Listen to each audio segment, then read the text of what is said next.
Thank you. So thank you very much for the invitation. I'm really happy to be here. This talk is a kind of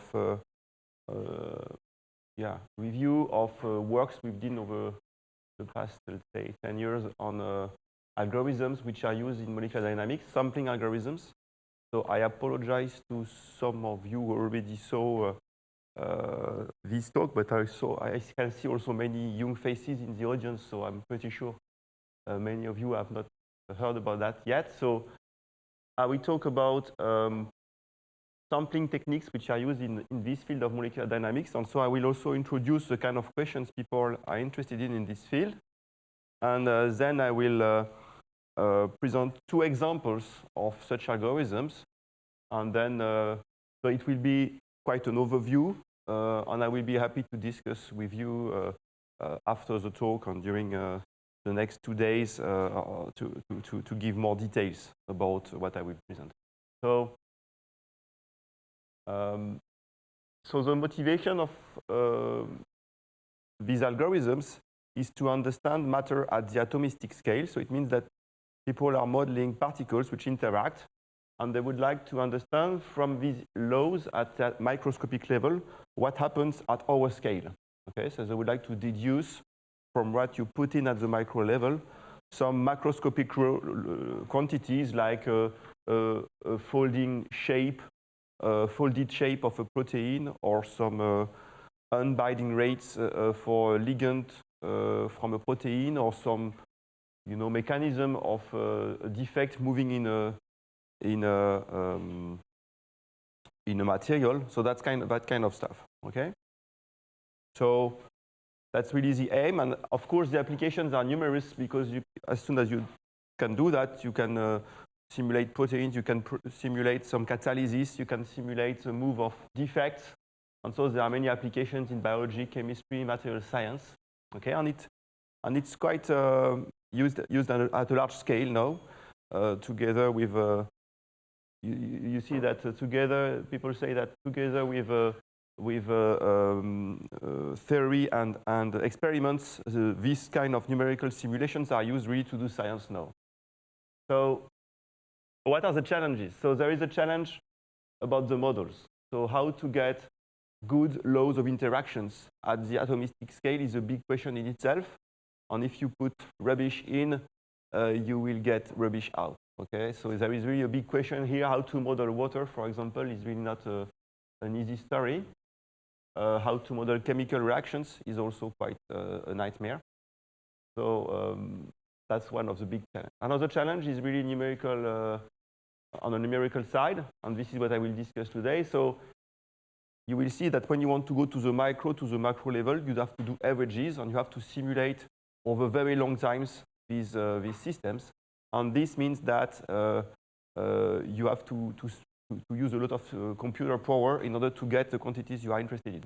Either to get some what I call thermodynamic quantities, which are averages with respect to some statistical physics ensemble, or to get, as you will see, trajectories. Okay? And there is also this question of about how to incorporate data. There are more and more data which are available now, either from experiments or from computation that you do in order to actually get, for example, the energy of the system for given positions of the nuclei by Schrödinger, solving the Schrödinger equation. And so how to use all this data is a question in itself. So today I will really discuss about this improving sampling methods. And I start with this.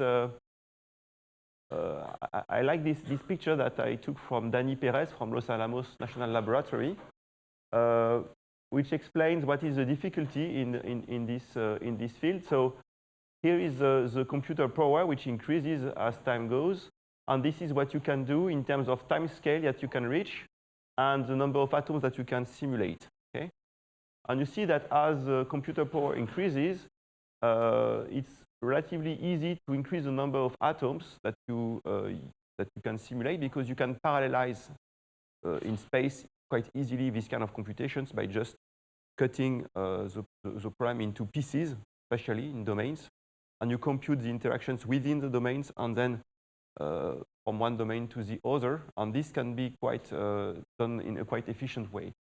On the other hand, if you think about time, this is something very sequential in nature, and so it's very difficult to, there is some kind of barrier which is related to the fact that there is a time step at this atomistic scale, which is around the femtosecond, 10 to the minus 15, and you really have to resolve, at least if you use naive algorithms, to solve from one task step to go to the other. So it's really sequential in nature.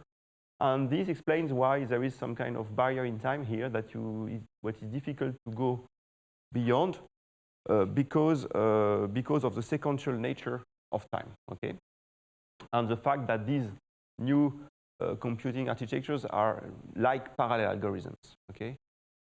So at least with naive algorithm, it's difficult to go beyond that. And in some sense, what I will present is ways to go beyond these time scales, okay? Tricks, if you want, that are used in this. So what are the models? So I told you that there are particles. So these are the configuration is really the list of positions of the atoms. So you are in a dimension 3 times the number of atoms, and the number of atoms can be hundreds of thousands to millions if you go to very heroic computations. And to these conformations, you associate an energy, V of x. So in principle, as I told you before, you should compute this V of x by solving a Schrödinger problem where you fix these positions of the nuclei and you solve for the electronic structure, okay? And this would give you the ground state energy, will give you the V of x, okay? This is in an ideal world using the so-called Born-Oppenheimer approximation. In real life problems, people are using approximation of that, which are things which are called empirical force fields, which is an approximation of this function V, okay, or of its gradient actually, in order to have access to the force in a reasonable computational time. Okay? So once you have this V, you fix the temperature here, and this is typically the dynamics that people are using in this world. So it's called the Langevin dynamics. So you see that it's a perturbation, if you want, of the Newton equations, which are just the derivative of the position is the velocity, so inverse mass times momenta, and the derivative of the momenta is the force. And then you have these additional terms which model the fact that you are at a fixed temperature, so you have a friction term which is minus gamma the velocity. So this takes energy from the system, and then you put energy back into the system using this fluctuation term. And there is this friction parameter gamma, which is also some rate of interaction with the thermostat. Okay? So this dynamics, you can show it ergodic with respect to the canonical measure in the sense that if you make an average over the position over time, you will get an average with respect to the you see the canonical measure, which is there, the Boltzmann-Gibbs measure, exponential minus beta v. Okay. So when you send gamma to infinity, you can show, and with scale time, okay, you can show that this converges to the so-called overdamped Langevin dynamics. Gamma is a damping parameter, so it's an overdamped regime, and this is the dynamics that you obtain, okay, which is just the steepest descent, if you want, plus noise. Okay, so that's a very simple dynamics, which is the limit of this. So this is what. So this is the model. So you simulate these dynamics. You take a time step which is of the order of femtosecond for stability issues. For typically the potential that people are using, you need to use that because it's a highest frequency. Typically for the covalent bonds, this is the highest frequency that you have in your systems. And then you evolve these dynamics in order to see how the system evolves. So with that, we can do averages over time to get averages with respect to mu. Or you can also look at the dynamical properties of trajectories. Okay? That's the kind of thing you would like to look at. So thermodynamic quantities, these are these average with respect to mu, and you approximate them with average over time, by averages over time.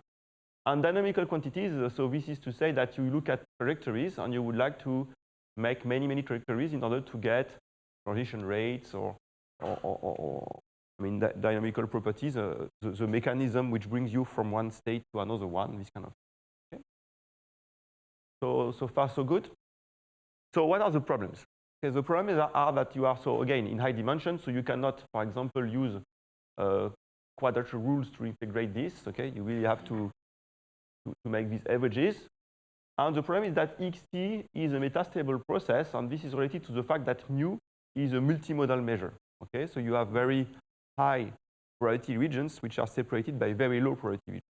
Okay? And so it means that the system will remain trapped in some regions which are called metastable regions, and it will take time to visit all these regions. Okay? That's the picture. So this is a picture in 2D of what is going on. So you have a potential, the level set of a potential in 2D here. So you have one well here, one well there. And as you can imagine, when you simulate the dynamics I've shown you before, what happens is that you stay for a very long time in a well before going to the other well. Okay? And so you have this metastable signature as a function of time. If you look at the x coordinate of the process, you stay around -1 before going to 1. Okay? And that's the kind of thing that you. And so this is metastability, the fact that it will take time to jump from one metastable state to the other and to see all these important regions of your configuration space. And this is another entropic situation, which is a little bit different because you don't have to, you see, to climb up to a saddle point, but you have to find an exit door, which is maybe very narrow. Okay, and again, you have the same signal. Okay. So this is called entropic barrier. This is called energetic barrier. So now you have to imagine that in high dimension, you don't know exactly where are the metastable states. So this creates really difficulties when you want to do either these thermodynamic quantities. So you want to compute these thermodynamic quantities by doing trajectorial averages, because you have to average over time which is sufficiently long in order to see those jumps. And it also means that in terms of dynamics, if you would like to see those transition events, these are rare events, and so you cannot access these events easily. Okay?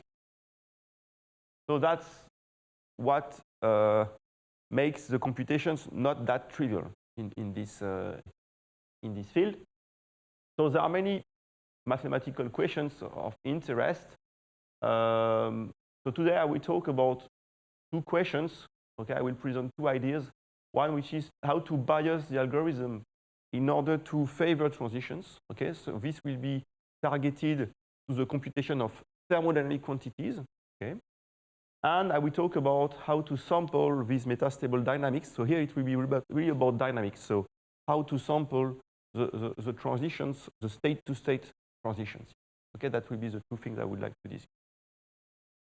When should I start? I mean, I need to. 50. Okay, thanks. Yes. Okay, so there are many other topics I would be happy to discuss with you. I mean, we have many free time in this conference, so please come and I will be happy to discuss. So there is discussion of sampling really the reactive territories on rare events. That is something which is interesting. So there is the sampling of probability measures on manifolds, constrained molecular dynamics. So in many cases, you have constraints in your system, so you don't have to sample a measure mu on RD, but on manifolds. So how to do that? There is a question of sampling non-equilibrium steady state. So if you have a force which is not a gradient, how to sample the stationary state is more complicated, actually. There is a question of how to get better force fields using machine-learned force field in particular. That's a big subject at the moment. And there is also a question about how to do a good coarse graining of these problems. So we are in very high dimension. One question is how to project to something which is lower dimensional and to get some kind of effective dynamics, okay? To get some insight in the system. And so this is called to what is called Morris-Vancig or projection operator techniques. And again, there are a lot of mathematics to do here to understand the errors which are induced by this kind of dimensionality reduction. But again, today I will focus on these two algorithms, which are two examples, each one in one of those big family. One to compute thermodynamic quantities, and one to look at dynamical quantities. Okay. So let me start with the first question, which is I would like to sample mu, which is this multimodal measure. And if I use the dynamics I've presented before, it will be difficult because I will stay trapped in some regions. Okay, so how to to deal with this problem. So there are many ideas, but I would like to present one which is quite generic, and it gives rise to many, many algorithms. So it's called adaptive or free energy adaptive biosing technique. So what do you assume? Okay, because if you don't assume anything, it will be difficult to do something in this field, in the sense that if you have a very likely region which is very far from where you start, all these algorithms are local in nature, so it will be difficult to find a mode which is not, for which you don't know anything of a priori. Okay, so the question is, if I know a little bit on the system, how to use this information? That's the kind of question which is interesting. And so here what you know a little bit of is some slow variable. So in this simple example, what is a slow variable? It would be x. Okay, in the sense that I know that if I sample very well the marginal of my distribution mu over x, okay, in x, I know that I will visit most of the important configurations of my system. Okay, so you assume that you are given a function psi from RD, the configurational space, to something which is low dimensional. I take the torus here, so you can think of an angle. And you know that if you sample correctly psi, you will have some good chance to have visited all the important conformations of your molecular system. Okay? So of course, there is already some kind of a priori knowledge that you have on your system. And building a good psi, a good reaction coordinate, is a big subject in itself. There are actually many people working on using machine learning techniques to find this psi at the moment. I will just say a word about that in a few slides, but let us assume for the moment that it is given to you, okay? And you can keep in mind this picture in 2D, where you would take a psi, which would just be you associate to xy, you map xy to x, okay? So it's called a reaction coordinate, and we will use this psi in order to bias the dynamics, okay? So how this will be done? The idea is that we will introduce some kind of low-dimensional picture of our system along psi, okay? From a thermodynamic point of view.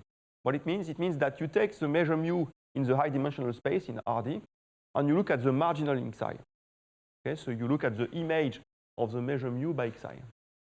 So this defines a measure over the torus, okay? And I decide to write it as exponential minus beta A of z. So this is the definition of A.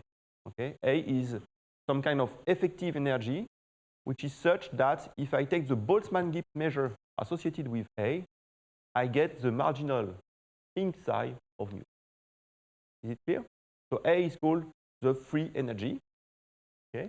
And if you just inverse this, you have a formula for A. It's minus beta minus 1, the log of the integral over all the conformation at a fixed value z of psi of the measure exponential minus beta v times the so-called delta measure. Okay? So if you don't know about the Correia formula and these delta measures, I just give you the formula in the simple case where you have xy, which gives x. It's just Fubini then. And this is a simple case. You just integrate for a fixed x in y. Okay? And you take minus beta minus 1, the log, and this gives you A of x. Okay? And so this is a simple case that you can keep in mind. Okay? So this is called the free energy, right? And I will show you after how it can be used to do sampling, but let's introduce an additional measure that will be used in the following, which is the measure mu conditioned to psi. Okay, so you fix psi, and you look at the measure mu given the value of the reaction coordinate. So this is the formal definition of this guy. So it's a measure which is supported by this submanifold. So it's exponential minus beta v times this delta measure, and you normalize by the integral of that, which is nothing but this exponential minus beta A of z. Okay? So A of z is minus beta minus 1, the log of the partition function, if you want, of these conditional measures. And in this sense, it's a free energy. This explains the name. And again, in the simple case where psi is just x, you have a very simple formula, which is exponential minus beta v dy divided by the normalizing constant. Okay? So why is this A interesting? This A is interesting because if I change V to V minus A, so this will be the biasing, free energy biasing. I change the V of X to v of x minus a of psi of x. Okay? If I do this, by construction, if you look at now at the marginal of this new measure along psi, it will be the uniform law. Okay? That's the definition. This is by the very definition of A. Okay? So that's really a consequence of the definition. And so it would be nice to change, if you want, V to V minus A. So as you know, so this is called an importance sampling techniques. You have changed your target, okay? And if you want to go back to your original measure, you can do it by just re-rating the samples you get by the bias, so by the exponential beta A here. Okay, so you have a way to go back to the original measure.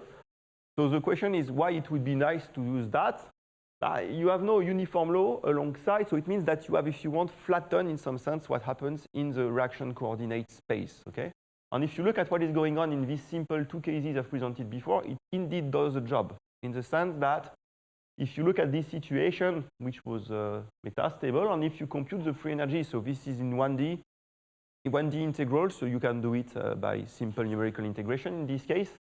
If you bias this potential, you will get this one, and you see that now there is a nice road to go from left to right, and you have no metastability anymore. Okay, and the same story goes with this entropy case. So this is not the bias; this is just the free energy. Okay, it's minus beta minus 1 the log of the size of the segment, if you want, for a fixed x here. So you have a large segment here, a small here, big entropy, small entropy, and so you have this free energy barrier that you subtract from the potential, and you see that again it helps you to go from left to right. Okay. So that's the idea. I would like to replace V by V minus A. But if we go back to the definition of this A, let me just go back to this formula. You see that it's an integral over a codimension 1 space. So it's a very large space. Okay, if I was in dimension RD, I'm still in dimension RD minus 1 for xi, which is one dimensional. So this is not very easy a priori to get this quantity. Okay? So what will be the trick? The trick will be to say, I will not replace V by V minus A directly because I don't know A, but I will replace V by V minus AT, and AT is an approximation of A at time t. Okay, so this is the adaptive feature of these techniques. Okay, you learn the free energy, okay, and you use this learned bias in order to bias the dynamics. Okay, and so it will be like a self-consistent, if you want, loop where you learn something, you correct, you learn, etc., until you converge. So the idea is that you will make AT converge to A at the end. Okay. So this is a little bit hand waving. I need to explain what is the updating rule, but I guess you understand the idea. And the hopes is that you build a dynamic which indeed goes quicker to equilibrium than the original one. And at the end of the day, you hope that the AT will converge to A. Okay? That's the kind of. So there are many techniques which enter this framework. Okay, this kind of discussion. So Wang-Landau, adaptive biasing force that I will focus on in the following, metadynamics, and there's also the self-healing umbrella sampling. So there are many techniques, flat histograms, which enters this framework. Okay. So they differ in the way the updating is done. Okay, the way the AT is defined. Okay.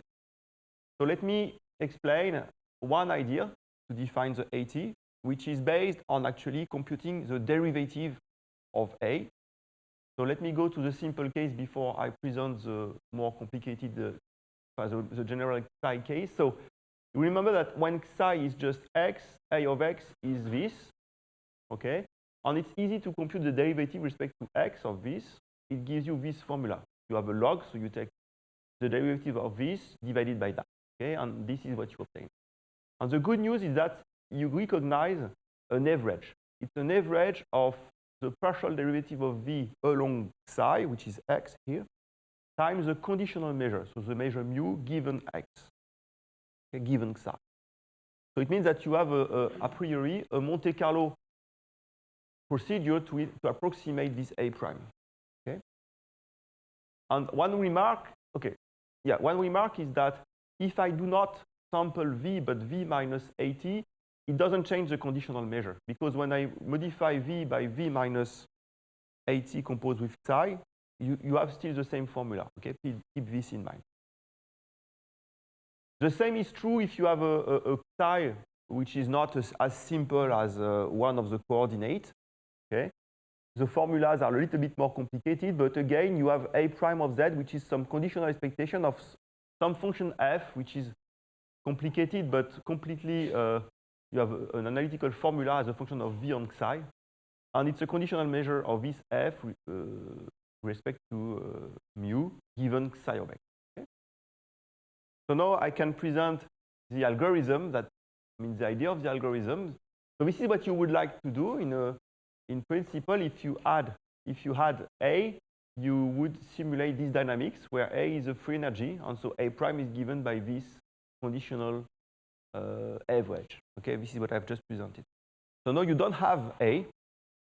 So what you will do is that you will do something like that, where you will use at a given time the conditional average of x given psi of xt is equal to z. So it means that you change something that you cannot compute, which is with respect to the equilibrium, but something that you can access because it's the law at time t. Okay, I will explain after how you can, have access to that in practice. But you can imagine that now, if I have xt, I have this at prime, I can put it there, and then I can start this self-consistent plot I was mentioning before, right? And so the question is now, does this at prime converge to a prime? At which rate? Is it easier to compute a prime with this dynamic than with the original one, which was just sampling mu? And you can look at that by looking, so in order to understand the convergence to equilibrium, you can look in particular at the Fokker-Planck equation, which rules the evolution of the density of xt. And this is the Fokker-Planck equation that you get. Okay, so you see that psi is a solution of a parabolic equations with some nonlinearity, which is due to the fact that at prime depends on psi itself. Okay, so you have a nonlinear dynamics here. Okay, so if you are in a very simple case where you have psi which is just equal to x, it means that you have a dynamic which is like that. So you have the first coordinate, let's call it, or maybe maybe I could like that. So you have this kind of dynamics. So this would be x.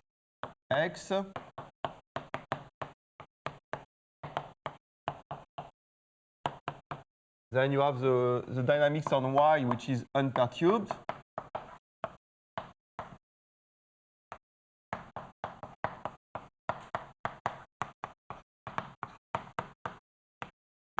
And then you have the definition of this at prime. This at prime of x is the conditional expectation of dxv of xt, given that x is equal to on here. So in the notation here, you understood that xt is simply, okay. So that's the kind of problem you are looking at. Maybe there is here, oops, a plus, because there was a, okay. So that's the kind of dynamics you are interested in, and so let me maybe show you. So if you go back to the 2D example, so you can look, for example, at the you take x as a reaction coordinate, and you see here typically what happens. So as a function of time, you have 3 stages. You have a first stage where you stay trapped around your initial condition, which is here in the left well. So here you learn the free energy in the left well, and it helps you to go to the right well. And so this is what you see here. You see a transition to the right well. Here you learn the free energy in the right well, and then you go freely from left to right. And this is what you observe after. Okay? And this is a zoom on this first part of the dynamic with these 2 stages where trapped in the left, trapped in the right, and then really go from left to right. I have also a simulation that I like, which has been done by Gabriel Stolz actually some time ago, the runner guy. So let me So this is a system in 2D where you have particles which interact, and you have you see these two big particles, larger, they interact with a potential which is a double well potential as a function of the distance between the two. So you have two states, a compact state and a stretch state. And you have periodic boundary condition. So here you see basically nothing in the sense that you stay in the compact state. Okay, all the other particles, they interact with a Lennard-Jones potential, a pairwise potential. And if you look at what is going on when you use this algorithm, let me restart. So you start from the compact state, then you go to the stretch. There is a color code. You are in the stretch state, and then you will go from from the compact to the stretched state. Okay, so that's typically what happens on some kind of toy problem. So these ABF techniques have been proposed by where I am.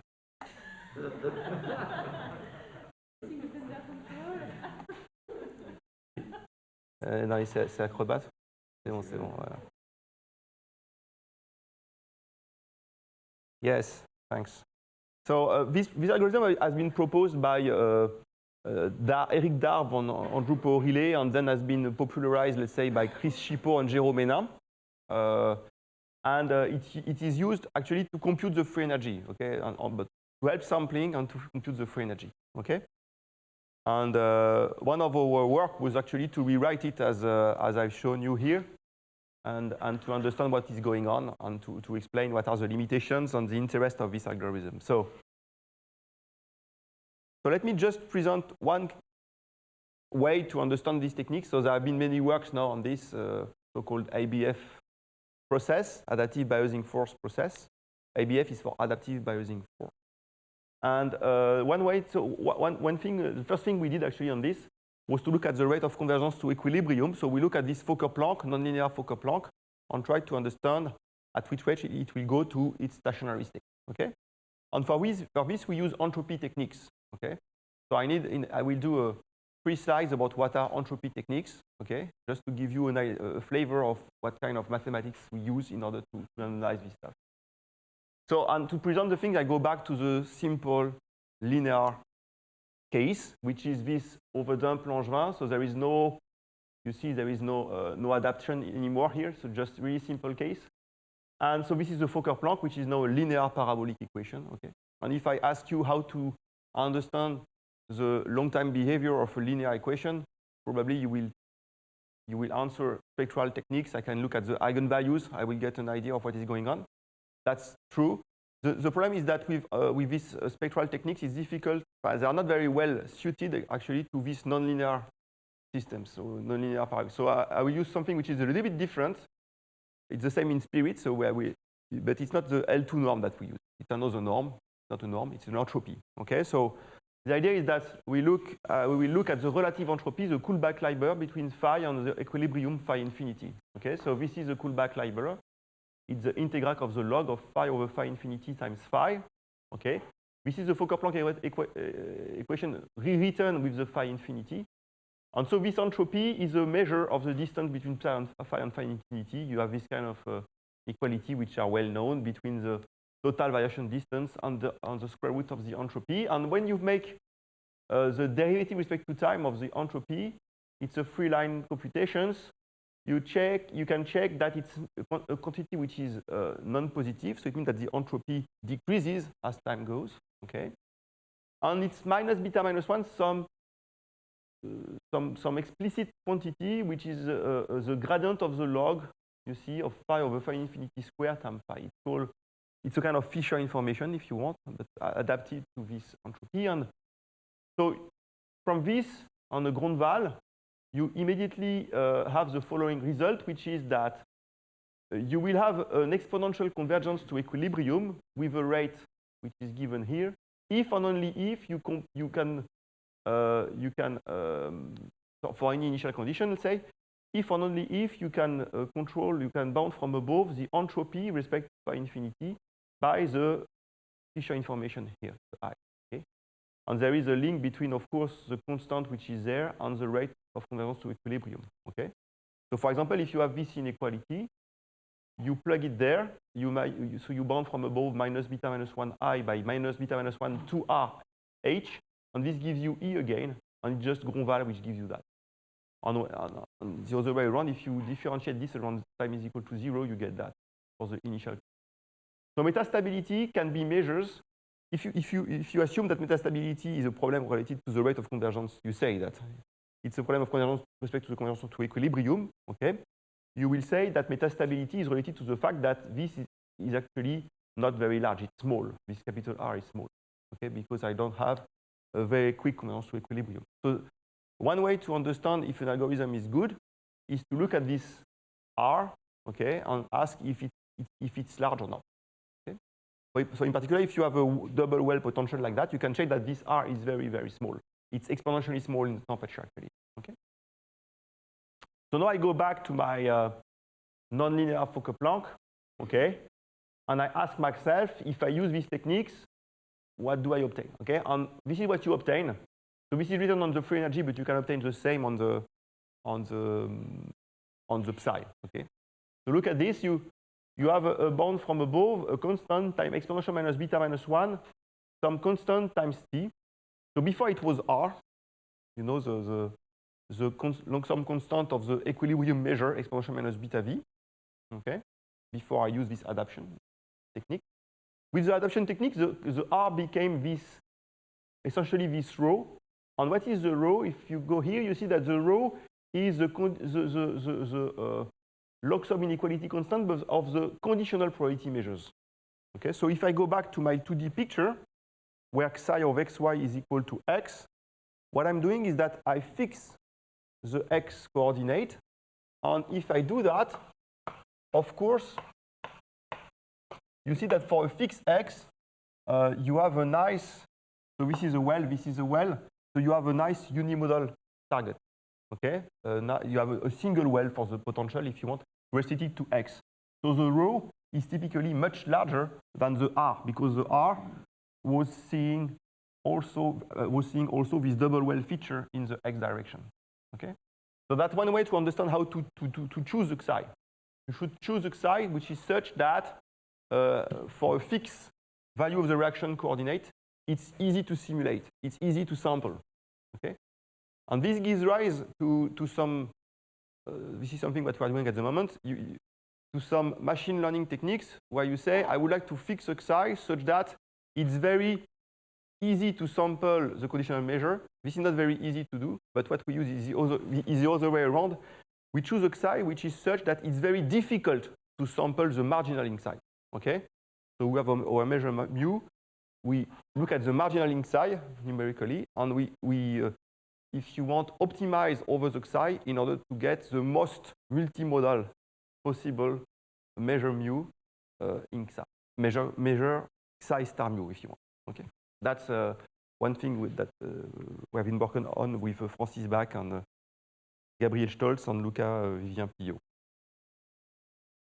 Okay, so coming back to this result, I mean, it's obtained really by entropy techniques, okay, and using these ideas, you differentiate with respect to time the relative entropy, and you use Lagrange inequalities and some decomposition of the entropy into micro and macro entropy. So I don't have time to go into the details of that, but I will be happy again to discuss with you about that. So the take-home message is that the original gradient dynamic without any adaptation goes to equilibrium with as exponential minus beta minus 1 capital RT, where capital R is the log sum inequality constant for the original measure mu. And with the ABF dynamics, you replace the capital R by rho, which is the log sum inequality constant of the conditional probability measures, okay, of this family. Okay, so that's so maybe a word about how to do that in practice numerically. So in practice numerically, you have a conditional measures or conditional expectation to compute. So what you do is that first you bin in psi, okay, you make bins, and then you look at samples in a given bin in order to make a conditional average, okay? So this is what is done here. But also in practice, people are using actually long time averages to compute this, okay? And this gives rise to quite different problems because, I mean, it's not clear at all that, I mean, I put here this approximately equal, but it's not completely clear what we are doing here because there is time, a correlation in times which are involved, okay? And so to analyze this is much more difficult, okay? And to understand why it works is actually not fully well understood yet. So these are examples of techniques of questions where people have been working on up to now. So non-gradient force field with colleagues on how to analyze the case where you use traditional averages, okay? And in particular, Pierre Montmarché did very interesting things in that direction. How to extend that to Langevin dynamics. Again, with Pierre, with Michel Benaim, they did interesting work on the Langevin case because everything was overdamped here. And I mentioned this question of how to compute the collective variable. So there are different ideas. And we are also, at the moment, working on autoencoders to do that. OK, so this was the first thing I wanted to tell you. So this was an example of a technique to sample mu and to deal with this. But of course, here, you see, when I do that, I completely kill the dynamics in the sense that the trajectories I obtain, I've changed the drift. Okay, so if you want to go back to the original dynamics without the drift, it will be difficult. I could use Yergir-Zanoff, but this will give me very bad weights. Okay, so to do a reweighting on the path space is not easy. So I would like to present an idea now in order to really have access to the dynamics. So, for example, the time it takes to go from one metastable state to another one. Okay, so this kind of question. And one idea to do that is to use Markov state models, okay, or kinetic Monte Carlo model, where you have a dynamics. So the idea is that you have a dynamics which goes in a high-dimensional space. So this is a 2D projection related to this coarse graining I was mentioning before. Okay, so you have a protein which evolves on this 2D picture, and you see that there are valleys where the system remains trapped. Okay, and the idea behind the algorithm I will present is that it would be nice if we could replace the original dynamics, which is continuous time and continuous space Markov dynamics, by a continuous time but discrete space Markov dynamics, where I jump from one state to the other directly, because I would go very quickly to equilibrium. I would go very quickly to the macroscopic timescales if I was able to directly simulate the transition from state to state, not waiting for the system to do it. Okay, so that's the question I would like to look at now, and this is a small simulation to look at what is going on. It has been done by Gideon, colleague Gideon Simpson from Drexel University. So you have 7 atoms only here in 2D, and they again interact through the Lennard-Jones potential, so a function of the distance, the pair potential. Okay? And you see, as time evolves, what is going on is that basically nothing is going on, in the sense that you stay trapped in some state. Okay. So what is a state? So the state would be, for example, if I take this and I do a steepest descent, I end up with that. Okay. So you see that I'm always in the same basin of attraction of the steepest descent, okay, which is this state for edges. Okay. And the way I entered this state, for example, I should have forgotten it now. I mean, I should be able to use the fact that I'm trapped in order to efficiently simulate how I will exit from this trap. Okay? And this will be the idea of this algorithm. You use metastability to help you, okay, in the sense, because it will justify the fact that a Markov state model, jump model, is true. Okay? Okay, so you see as time goes, you have this kind of jumps, but it's not very frequent, and you have these very long-lasting periods of time where you do essentially nothing. Okay. So how to take advantage of this? How to benefit from these metastable features? Okay. So this was the system, and there are actually only four local minima in this case. Okay. And a state could be the basin of attraction of one of these local minimum. Okay? You would have four. So how to formalize a little bit what is going on? So again, you have the potential V, you have this Langevin dynamics that I've already presented, and I've told you about a kinetic Monte Carlo, a Markov state, so a jump Markov model. And the question is, can we make a link between these two models? Okay, the original one, Langevin overdump, and the KMC. Let me stick to this name, kinetic Monte Carlo. It's a name which is used in particular by Danny Perez, who is with Art Voter, one of the inventor of the algorithm I will present. So the problem is really to understand how I will exit a state. So I have a state in RD, which is given to me. Okay, so it could be the basin of attraction of this deepest descent. I simulate my dynamics, and when I start in S, I stay trapped for a very long time. And I would like to be able to simulate easily the exit time and the exit point, what I call the exit event. So these are two random variables which are coupled, a priori.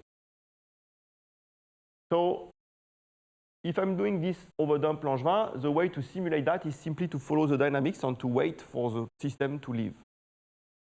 What would I use if I use this Markov model? Okay, so let me present how a Markov model exits from a state. So in a jump Markov model, discrete state space, one state is one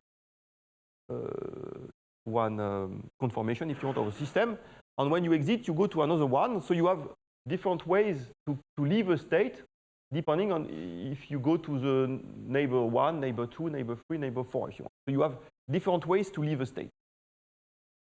So I introduce these various ways of leaving S through the different part of the boundary. So I have a partition of the boundary here into 4 possible exits.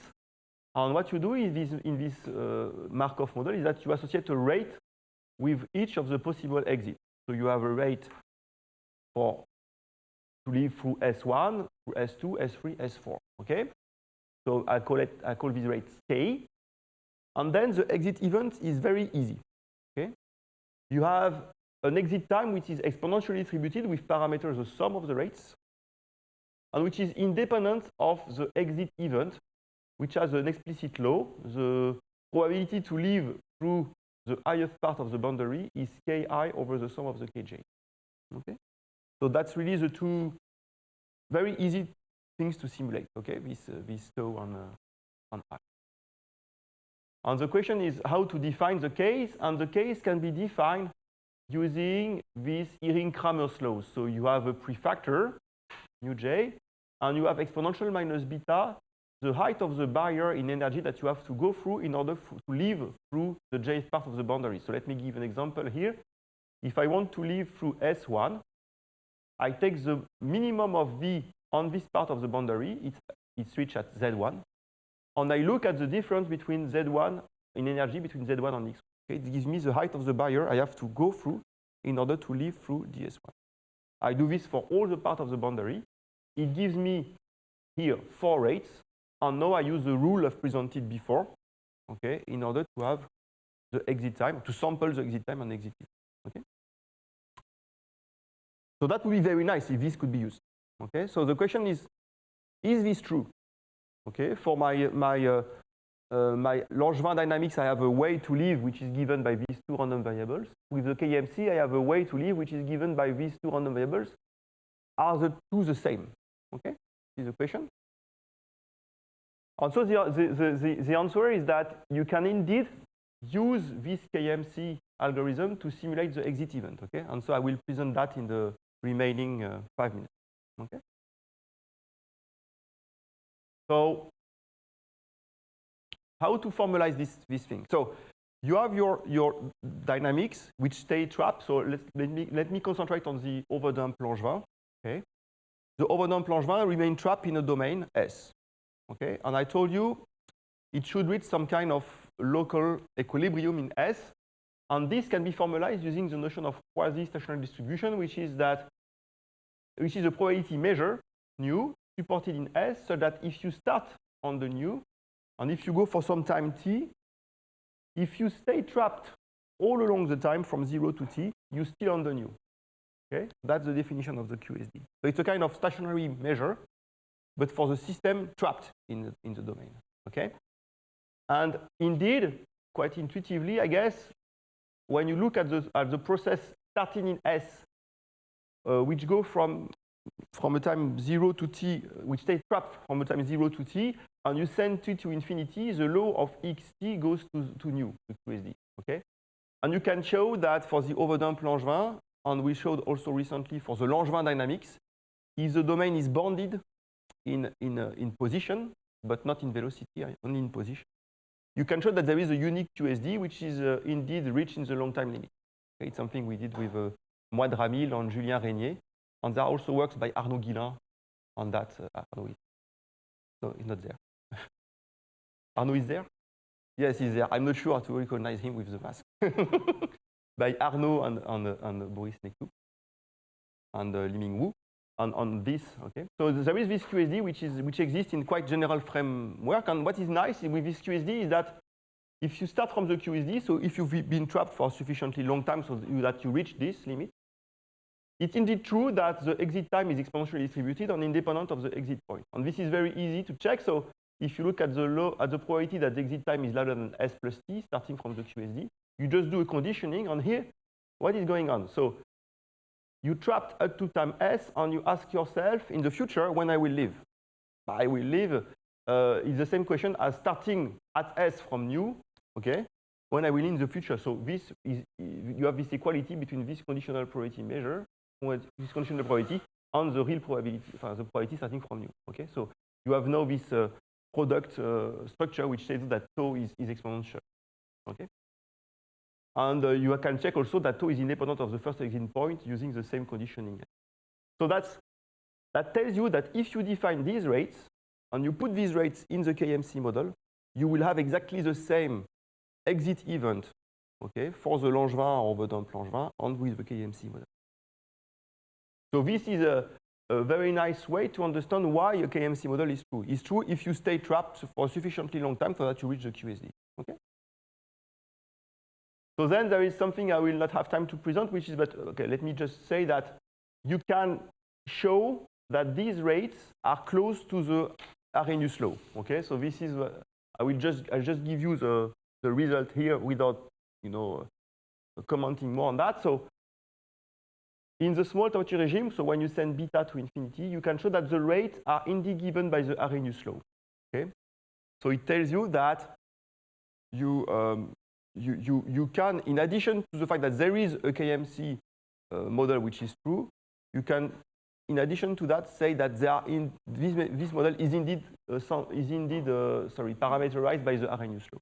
Okay, and so this framework, okay, can be used in order to actually make algorithms, to design algorithms, which can be used in order to sample very easily the exit from a state when you are trapped. Okay, and maybe I will present in 1 minute one idea. So yes, just to say that I've presented this QSD. So we have QSDs for Langevin now, but there are still, I mean, this result is only known for overdamped for the moment. Okay, so the fact that the Arrhenius laws are correct is not known for Langevin. So there are works here to do, and it's something which is probably not very easy. And there are also questions how to do that with non-reversible dynamics. And there is there is a nice paper by Freddy Boucher and Julien Régnier, which predicts some Arrhenius laws here, and it would be nice to actually prove that they are correct using this set, but it's not done yet. So just one idea to sample this exit, and I will finish with these 2 slides. So you have your blue process which remain trapped for a long time in the domain S, and so at some point you say, okay, I've been sufficiently long trapped so that I'm close to the QSD. There are ways to do that. One open question is actually how to test stationarity for QSDs here. And that's something, it would be nice to transfer what is known for Markov chain to this QSD. But imagine that you have a way to test stationarity, and there are ideas to do that.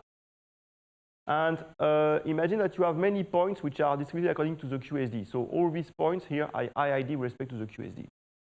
And now one idea is the following. It's called the parallel replica algorithm, which is that you organize a race between all these initial conditions, and you look at the first one which goes out. Okay, so this is the winner of the race here at the bottom.